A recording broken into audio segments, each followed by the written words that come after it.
Hello everybody, we're talking about problem 1 here in the vectors homework.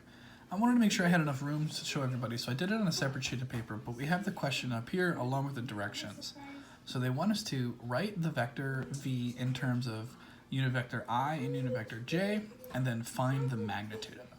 So we're going to take the information that they gave us, right? So they gave us two different initial points and terminal points. So we have initial point P1 and terminal point P2. What we need to do is actually figure out what vector v is, and then we can write it in specific terms that they want, and then give the magnitude.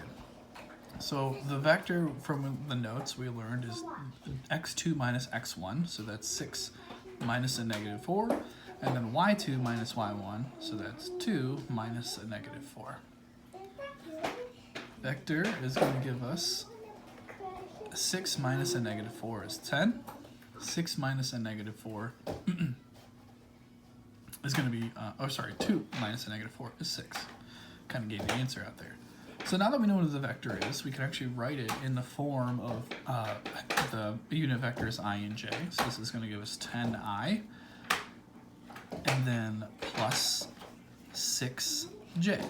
I'm going to say plus here because 6 is positive. If 6 would be negative, this would be a minus sign here. So this is the first part of it, and now we need to find the magnitude. Well, magnitude again is just taking the vector information, 10 and 6, and then finding the Pythagorean theorem information out of it. So 10 squared plus 6 squared. Remember, this is the distance of how long the vector is. So this is going to be 10 squared is 100, 6 squared is 36. This is equal to the square root of 136. 136 is not a perfect square. I'm just going to leave it like that. We went through the algebra. I don't really care what the final answer is in this case. I just want to know, do we have a good idea of how to operate with vectors as far as finding the unit vector or finding the vectors related to I and j, and then finding the magnitude? I'm happy with that. So I'm going to leave that as our final answer. I'm going to say that's good enough for us.